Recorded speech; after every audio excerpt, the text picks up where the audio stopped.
Здравствуйте! Вы смотрите «Вестник Русского географического общества в Республике Башкортостан. И я его ведущий Рустам Сиразидинов.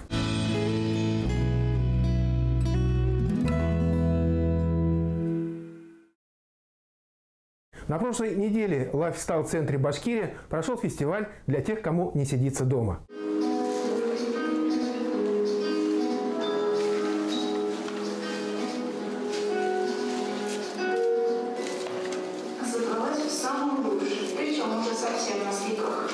В программе фестиваля «Про туризм-2020» прошли мастер-классы. Известные путешественники и туристы выступили на его сцене со своими лекциями. Гости фестиваля узнали о новых туристических маршрутах и проектах. У нас есть серия мероприятий, посвященных туризму для семей, для жителей города Уфы. И этим фестивалем мы открываем эту серию мероприятий. Его участники – представители туристической индустрии, представители туристических клубов и людей, которые занимаются активным образом жизни.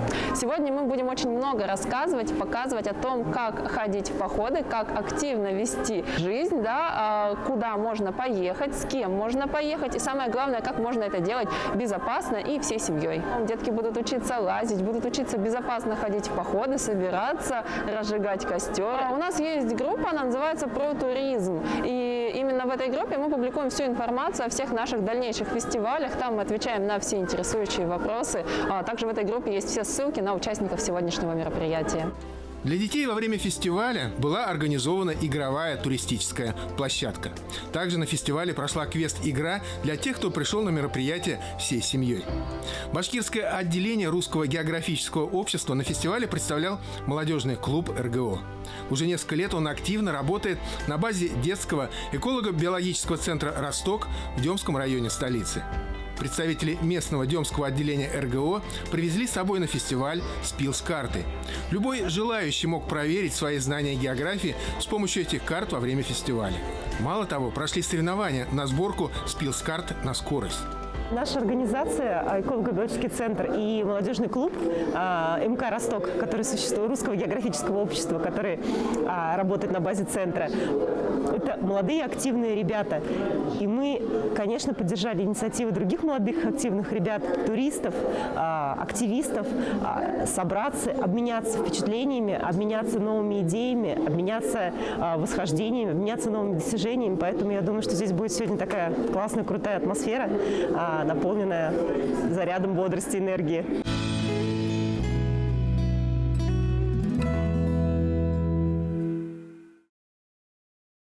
Коллектив отечественных спелеологов при грантовой поддержке Русского географического общества недавно подготовил первый атлас пещер России.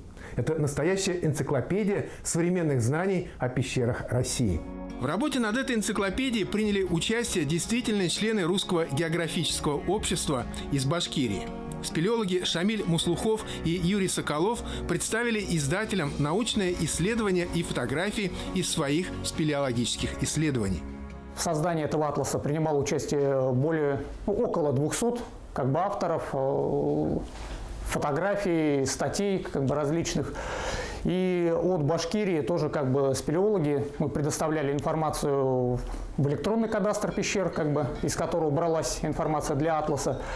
И уже в дальнейшем дополнялись планами пещер, фотографиями и другими материалами. По Башкирии вошли это крупнейшие пещеры, которые в Башкортостане имеются.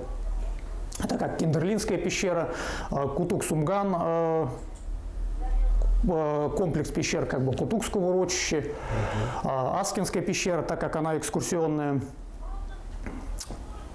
Шульганташ. Всего, по-моему, около 10-11 пещер по Башкортостану. В атлас включены подробные описания 176 пещер, включая карстовые, лавовые, ледниковые, гравитационные, волноприбойные и другие. Также в книге опубликован перечень 442 крупнейших пещер длиннее 500 метров и глубже 100 метров. Издание содержит 950 фотографий, 168 топосъемок, более 30 таблиц и 60 карт и схем. Атлас он сделан не как просто научное издание, оно более популярное, больше как фотоальбом. Он ценен тем, что собрана вся информация, ранее накопленная по спелеологии, по развитию спелеологии как бы в СССР, в России, в Башкортостане. Приобрести пока его нельзя, он вышел ограниченным тиражом, таким 500 экземпляров, и распространялся сейчас только среди авторов, соавторов, среди людей, кто принимал участие непосредственно в создании этого издания. Вот. В дальнейшем планируется второе как бы переиздание, и, возможно, уже его можно будет приобрести за деньги. В атласе приведены занимательные сведения об экологии, минералогии, гляциологии, археологии, палеонтологии, биологии и происхождении пещер, истории их открытия и исследований. Издание не имеет аналогов среди спелеологической литературы, выпущенной ранее в России и в СССР, и практически не имеет аналогов в мире, отметил один из составителей «Атласа», сотрудник Московского государственного университета имени Ломоносова Александр Гусев. Вступительным словом как бы в этой книге идет обращение президента Русского географического общества, это Сергея Шойгу. То есть вот оно в начале как бы этой книги, который был главным инициатором создания и издания этого атласа пещер России.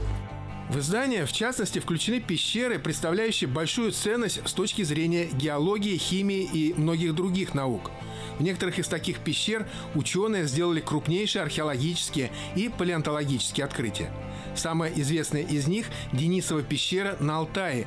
Именно в ней в 2008 году были впервые найдены останки денисовских людей, особой ветви в эволюции рода Homo. Но главное, в атласе описаны и пещеры Башкирии: Аскынская ледяная, Киндерлинская, Капова пещера, Шульганташ, Грандиозная, Хлебодаровская, пещеры Сумган, Новомурадымовская, Пропащая яма, описано Кутукское урочище. В атлас помимо российских также включены 4 самые глубокие пещеры мира, которые находятся в Абхазии. Эпоха великих географических открытий позади, и только под землей осталось еще много белых пятен. Из года в год спелеологи находят все новые и новые пещеры и исследуют их, открывая красоту и уникальность подземного мира.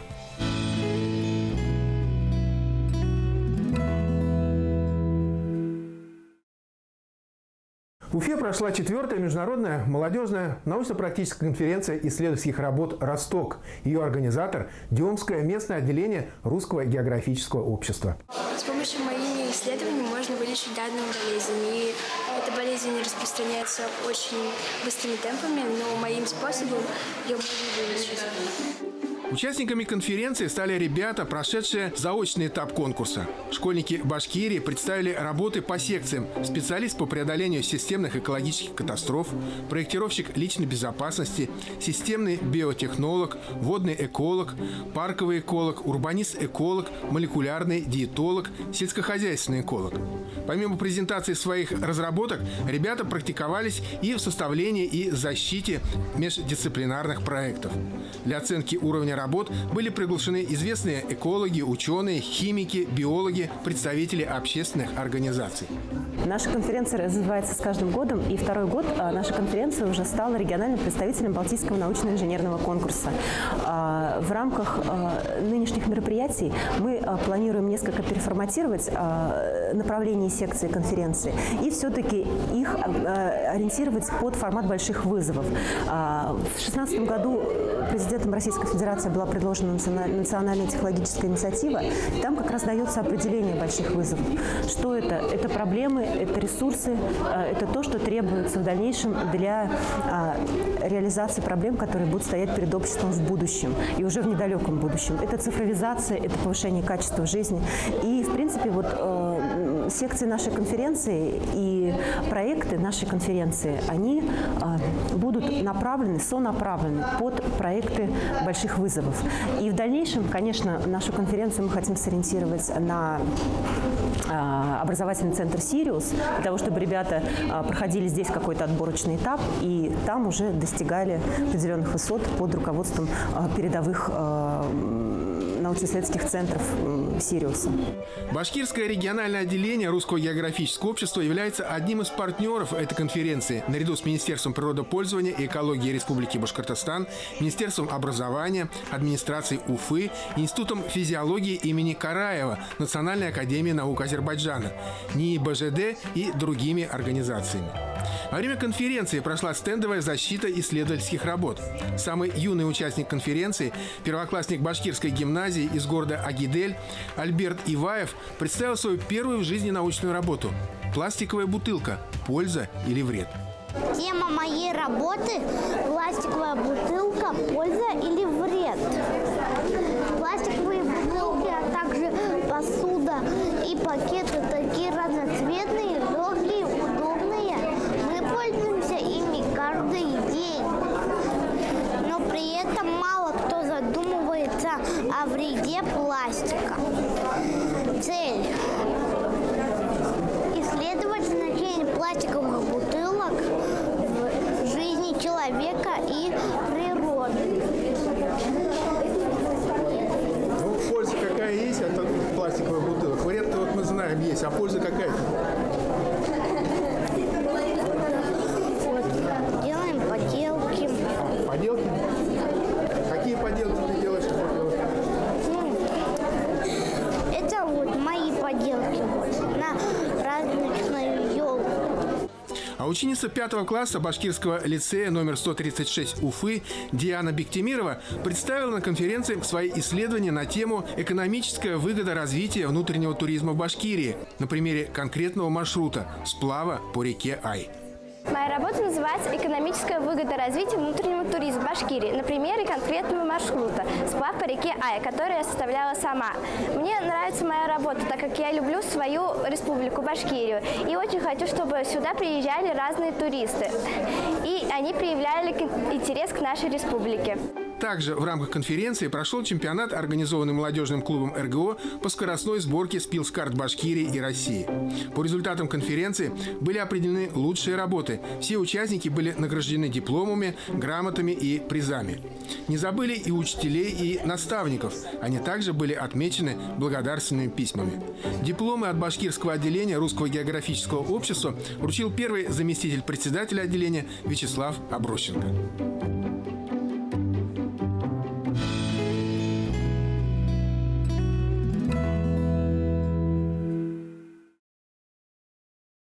На прошлой неделе православный мир отмечал крещение. Наша съемочная группа в этот день посетила Успенский Свято-Георгиевский мужской монастырь в Благовещенском районе республики. Приглашаю вас на экскурсию в этот удивительный уголок Башкортостана.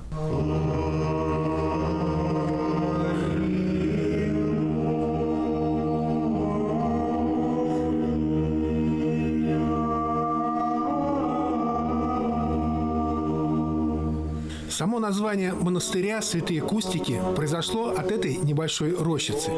С середины XVIII века местные жители стали наблюдать здесь чудесное явление. В 1836 году крестьянин Семен Сотников из Уса-Степановки увидел возле деревьев старца в блестящих ризах с крестом в руках.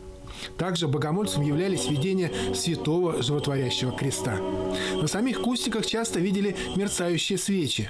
Поэтому это место очень намоленное. В 1905 году здесь открылся Георгиевский женский монастырь, который просуществовал до 1927 года.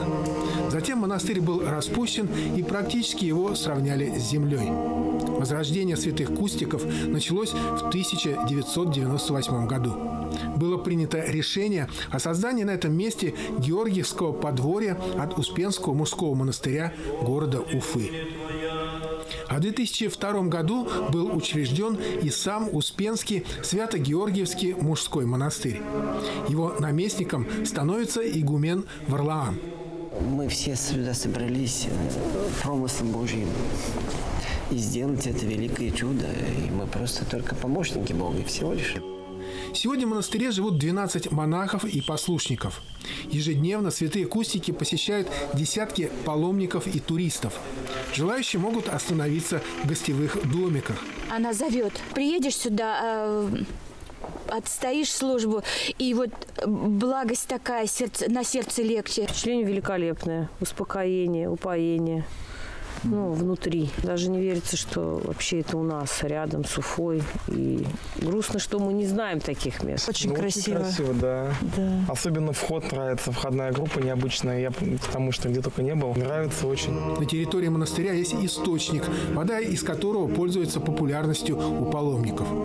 Сам монастырский комплекс построен в греческо-византийском стиле. Особенно красиво и величественно внутреннее убранство храма Казанской иконы Божьей Матери. Резное дерево покрыто сусальным золотом. В храме хранятся святыни монастыря, в том числе часть животворящего древа Креста Господня. При монастыре есть монастырская лавка, в которой можно приобрести иконы, кресты, сувениры, монастырские сладости и вино. Если выехать из Уфы в 10 часов утра, к 6 вечера вы спокойно, без суеты вернетесь домой. Добраться до Святых Костиков можно как по Бирскому тракту, так и через Шакшу, Иглино, Павловку.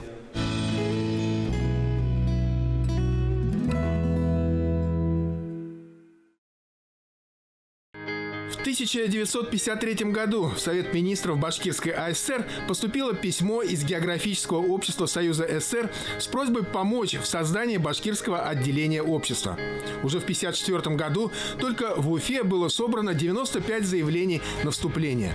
30 ноября 1954 года Президиум Географического общества Союза СССР утвердил решение о создании башкирского филиала общества. В первые 2 десятилетия деятельности регионального отделения были проведены 11 всеуральских совещаний РГО, издано более 20 сборников научных трудов, 2 книги о памятниках природы, 3 путеводителя по республике, выпускались записки башкирского филиала Географического общества СССР, географические карты и атласы. Вот что вспоминает ученый-секретарь башкирского филиала РГО в 1983-1991 годах доцент кафедры Башкирского государственного университета Инбер Епаров. Недавно по какой-то причине мне нужно было выяснить, какие работы были опубликованы. И я нашел 34 монографии, справочника, которые были выпущены нашим филиалом. В том числе памятники природы, путеводители. Далее отдельные брошюры, очерки на конкретные объекты, типа, например, Иремель. Это у Цветаева.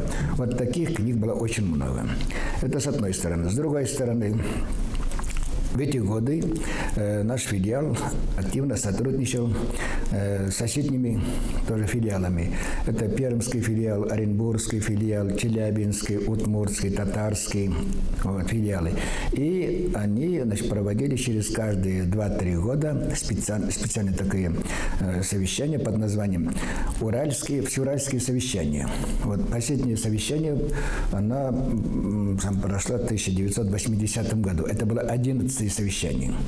И материалы этих совещаний публиковались несколькими сборниками. Например, один сборник посвящен проблемам физической географии, второй сборник посвящен гидрологии, третий источник, например, климатологии и так далее.